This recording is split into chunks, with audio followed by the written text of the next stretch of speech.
आज छोटी होली और होलिका दहन है, जो होली के त्योहार की एक खास रस्म है।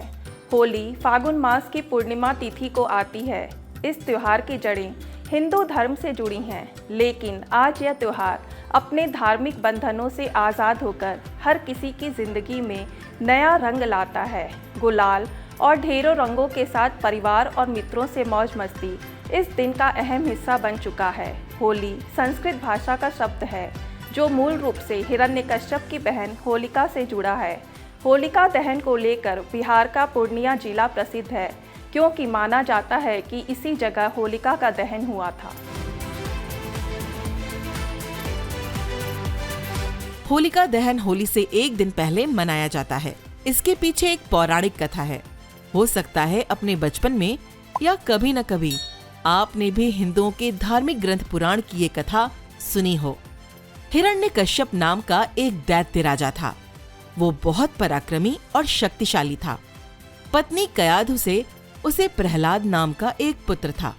एक बार हिरण्यकश्यप ने प्रहलाद को बड़े प्यार से पूछा कि तुम्हें सबसे ज्यादा क्या पसंद है। प्रहलाद ने प्रसन्न होकर जवाब दिया कि मुझे भगवान विष्णु की उपासना करने में सबसे ज्यादा खुशी मिलती है। ये सुनकर हिरण्यकश्यप को क्रोध आ गया, क्योंकि घमंड में चूर होकर वो खुद को ही भगवान मानने लगा था। लेकिन उसका पुत्र प्रहलाद भगवान विष्णु का भक्त था, जो हिरण्यकश्यप को बिल्कुल भी गवारा नहीं था।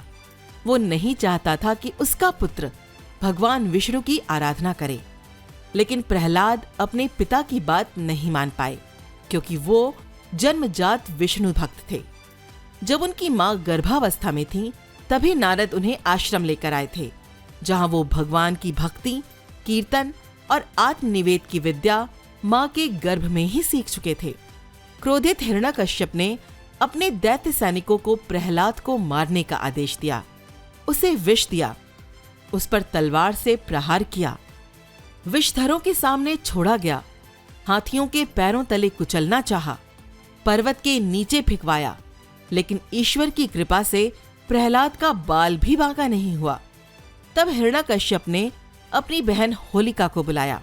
होलिका को तपस्या से एक ऐसा वस्त्र प्राप्त था, जिसे ओढ़ने के बाद आग भी उसे जला नहीं सकती थी।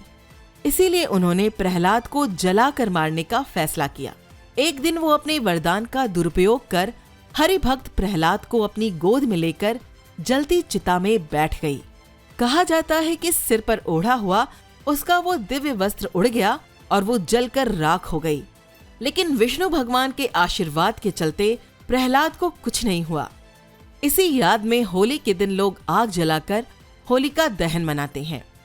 गर्भवती महिला की शांत, स्थिर और सकारात्मक मानसिक स्थिति उनके शिशु को प्रभावित करती है। प्रहलाद ही नहीं, महाभारत के समय अर्जुन ने अपने पुत्र अभिमन्यु को गर्भ में चक्रव्यूह तोड़ने की कला सिखाई थी। आध्यात्मिक और पौराणिक कथाओं के अलावा आज विज्ञान भी कहता है कि शिशु के 80% दिमाग का विकास गर्भ में ही हो जाता है। गर्भवती महिलाओं को अपने संस्कारों व आध्यात्म को अपनी रोजमर्रा की जिंदगी में अपनाने के लिए कहा जाता है, क्योंकि इसका बच्चे पर सकारात्मक प्रभाव पड़ता है। और इसीलिए गर्भवती महिलाओं के कमरे में भगवान के बाल स्वरूप की तस्वीर लगाना, सात्विक भोजन करना और खुश रहने के लिए कहा जाता है।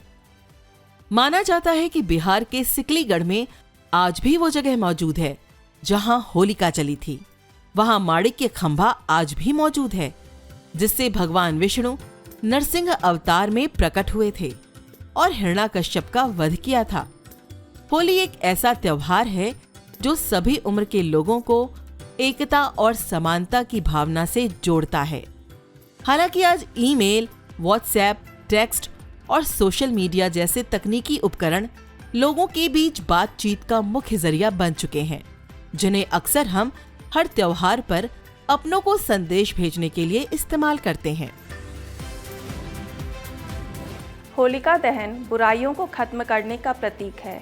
इस त्योहार में हम अपने आंतरिक दुश्मनों जैसे क्रोध, अहंकार, ईर्ष्या और घमंड को जलाते हुए अपने जीवन को साफ सुथरा रखने का संकल्प ले सकते हैं।